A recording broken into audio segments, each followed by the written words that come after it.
बढ़िया फीलिंग आ रही है। पहली बार मैं चंडीगढ़ में ऐसे ओपनली परफॉर्म कर रही हूँ और बहुत खुशी हो रही है।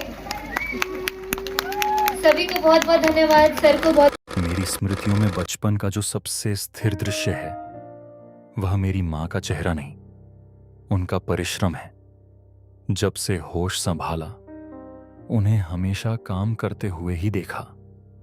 ऐसा नहीं कि वे पास नहीं थीं, वे थीं, पर अपने लिए नहीं, हमारे लिए। मुझे याद है जब हम एक बड़ी कोठी में रहते थे, माँ वहां एक वृद्धा की सेवा करती थीं। दिन रात सेवा, बिना शिकायत, बिना विश्राम। उसके बाद का दृश्य, एक संकोची स्त्री जो सिलाई का काम करती थी और कपड़े लेने के लिए डरते डरते साइकिल चलाना सीख रही थी। सड़क पर साइकिल चलाने से उन्हें भय लगता था, पर आवश्यकता भय से बड़ी होती है। लोग रास्ते में ताने कसते, मरने निकली है क्या? तुझे साइकिल चलानी नहीं आती क्या? वे घर लौटकर चुपचाप रो लेती थीं। साइकिल पर बैठना सीख लिया था, पर जीवन की राहें अभी भी कठिन थीं। जब मैं 8-10 वर्ष का हुआ तब तक मैंने मां को हर प्रकार का काम करते देखा। बर्तन मांजना, खाना बनाना, कपड़े प्रेस करना, सफाई करना, कार धोना, लॉन में पानी देना और फिर घर आकर सिलाई करना। उनका दिन सूर्योदय से पहले आरंभ होता और रात के सन्नाटे में समाप्त। पर उस श्रम के बाद भी उन्हें शांति नहीं मिलती थी। शाम को पिता घर आते और कलह आरंभ हो जाती। मशीन बंद कर, मुझे मैच देखना है। इसकी आवाज से मेरे कान दुख रहे हैं। मां जो थोड़े बहुत पैसे सिलाई से कमाती, वे भी उनसे ले लिए जाते।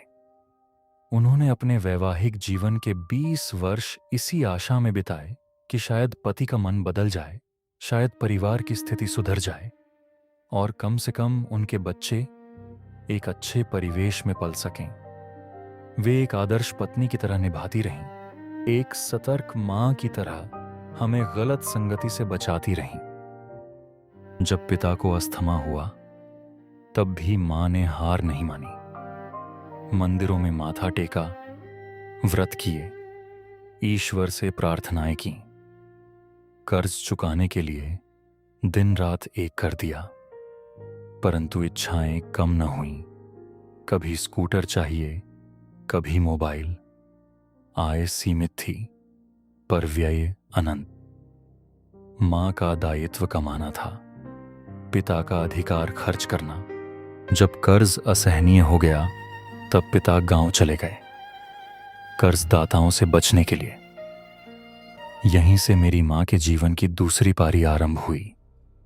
उन्होंने गांव जाने से स्पष्ट इनकार कर दिया। उन्हें अपने बच्चों का भविष्य दिखाई दे रहा था। वे जानती थीं कि शहर में पले बच्चे गांव की परिस्थितियों में टूट सकते हैं। जो स्त्री पहले तानों से रो पड़ती थी, वह अब शेरनी बनकर खड़ी हो गई। पंचायत में स्पष्ट कहा, मैं तब गांव आऊंगी जब मेरे बच्चों और मेरा खर्च आप उठाएंगे, जो आज तक नहीं उठाया। उस दिन शब्दों से अधिक मौन बोल रहा था। मां ने चंडीगढ़ में अकेले सिलाई का काम आरंभ किया। 4 दीवारी में सीमित रहने वाली स्त्री अब दुकान खोलकर बैठने लगी। शुरुआत कठिन थी। कई बार पति के वियोग और मानसिक तनाव से वे बेहोश हो जाती। समाज की दृष्टि भी सरल नहीं थी। अकेली स्त्री को कमजोर समझने वाले लोग अवसर खोजते रहे, पर मां को केवल हम दिखाई देते थे। उनकी दृढ़ता ने हमारे भीतर भी परिवर्तन किया। हम धीरे धीरे मां का हाथ बंटाने लगे। 5-6 वर्षों के अथक संघर्ष के बाद हम इतने सक्षम हुए कि मां को सिलाई से विश्राम दिला सकें। पर तब तक उनके शरीर में वर्षों का परिश्रम बस चुका था। रीढ़ की हड्डी कमजोर हो चुकी थी। अनेक बीमारियां स्थायी हो गई थीं। वे आज भी पीड़ा के साथ उठती हैं, पीड़ा के साथ सोती हैं, फिर भी सुबह 4 या 5 बजे उठकर पूरे परिवार का भोजन तैयार करती हैं। घर में बहू है, सहारा है, पर वे किसी पर निर्भर नहीं होना चाहती। शायद उनका मन अभी भी स्वीकार नहीं कर पाया कि उनका संघर्ष अब समाप्त हो सकता है। कभी एक छोटी सी लड़की थी वे, जिन्हें सबसे पहले नए कपड़े मिलते थे, जिन्हें सबसे अधिक स्नेह मिलता था। 16 वर्ष की आयु में विवाह के बाद वह लड़की कहीं खो गई। उसकी जगह एक योद्धा ने जन्म लिया। आज जब मैं स्वयं एक अभिभावक हूं, तब थोड़ा थोड़ा समझ पाता हूं कि माता होना क्या है। फिर भी यह स्वीकार करने में संकोच नहीं कि मैं उनकी बराबरी कभी नहीं कर पाऊंगा। मां के लिए सुख का अर्थ स्वयं का सुख नहीं, हमारे चेहरे की मुस्कान है। वे चाहती तो जीवन की दूसरी पारी अपने लिए भी जी सकती थीं, पर उन्होंने हर निर्णय में हमें प्राथमिकता दी। मैं जब चारों ओर देखता हूं तो ऐसी शेरनी कहीं दिखाई नहीं देती। उन्होंने वह युद्ध लड़ा है जिसे लड़ने से आज की कई शिक्षित समर्थ महिलाएं भी भय खाती हैं। मां, आपको गर्व होना चाहिए। आपने केवल संघर्ष नहीं किया, आपने विजय पाई है। मेरी कामना है कि ईश्वर आपको दीर्घायु और स्वस्थ जीवन प्रदान करें। आपके जीवन से अब संघर्ष के द्वार सदा के लिए बंद हो जाएं।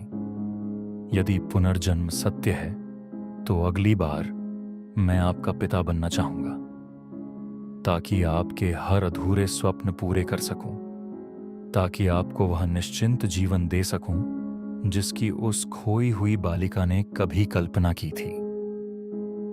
मां, आपने हमें जन्म ही नहीं दिया, आपने हमें बचाया है।